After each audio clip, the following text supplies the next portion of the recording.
নামাজের পূর্বের এই শর্তগুলা, শরীর পাক, কাপড় পাক, নামাজের জায়গা পাক, সতর ডাকা, কেবলামুখী হওয়া, অক্তমতো নামাজ পড়া, নামাজের নিয়ত করা, এই বিষয়গুলোর প্রতি গুরুত্ব দেওয়া মানে নামাজ কায়েম করা। 2 নাম্বার আল মুহাফাজাতু আলা রুকুই ওয়াস সুজুদ, রুকু সেজদা সুন্দরভাবে আদায় করা মানে নামাজ কায়েম করা। নামাজের রুকুর মধ্যে অনেককে দেখলে মনে হয় তিনি কারো সাথে পাল্লা দিয়ে প্রতিযোগিতা করতেছে তাড়াতাড়ি উঠার জন্য। সহিহ বুখারীর 757 নম্বর হাদিসের বর্ণনা, এক সাহাবী নামাজ পড়ছে, পড়ার পর নবীর আইসা সালাম দিছে, আসসালামু আলাইকুম। নবীজি সালামের জবাব নিয়ে বললেন, আবার যাও নামাজ পড়ো।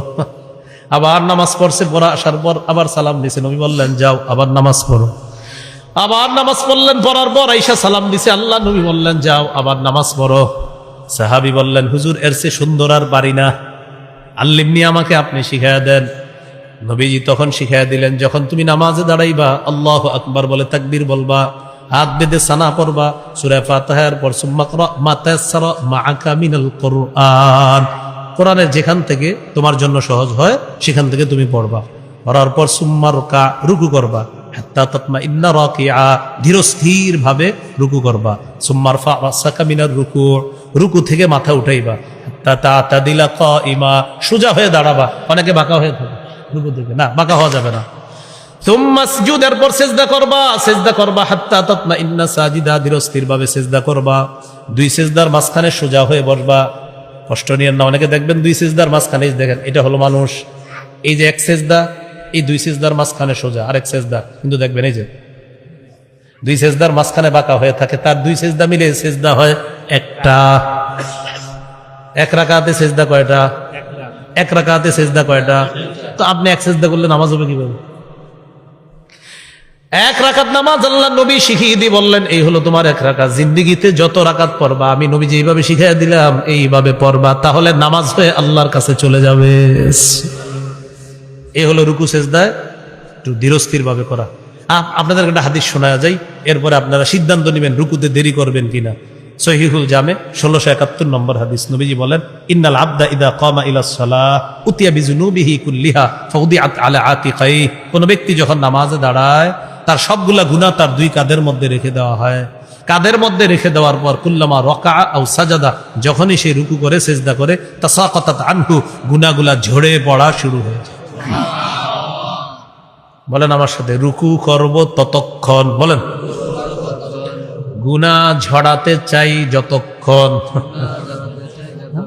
তাহলে আপনি যদি তাড়াতাড়ি ওঠেন তো গুনার মিটারও কম হবে, যতক্ষণ থাকবেন ঝরার মাত্রা তত বেশি হবে। হ্যাঁ, ইবনে ওমরের বক্তব্য আছে এই ব্যাপারে। আব্দুল্লাহ ইবনে ওমর এক যুবককে নামাজ পড়তে দেখছে, তখন বললেন, আরে তুমি যদি আরেকটু রুকুতে থাকতা, আরেকটু যদি সিজদা করতা। হুজুর কেন? আরেকটু রুকু করতা, আরেকটু সিজদা করতা, তো গুনাহ ঝরার মাত্রাটা আরো বেশি হতো। মনে থাকবেনি? এলো নামাজ কায়েম করা। 3 নাম্বার খুশু খুজুর সাথে নামাজ পড়া। ছোটবেলা থেকে খালি শুনছি খুশু খুজু, খুশু খুজুর আসলে কি বলেন? খুশু এর সম্পর্ক, বলেন কলবের সাথে, খুজু এর সম্পর্ক অঙ্গ প্রত্যঙ্গের সাথে। এটা একটু বুঝেন।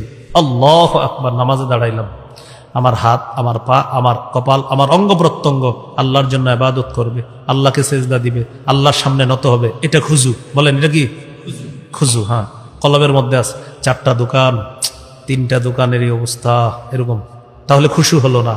খুশুর সম্পর্ক কলবের সাথে। অনেক সময় অনেকের নামাজ দেখে আমরা কি বলি জানেন? লোকটা খুশু খুজুর সাথে নামাজ পড়ে। না, আপনি কেমনে জানলেন?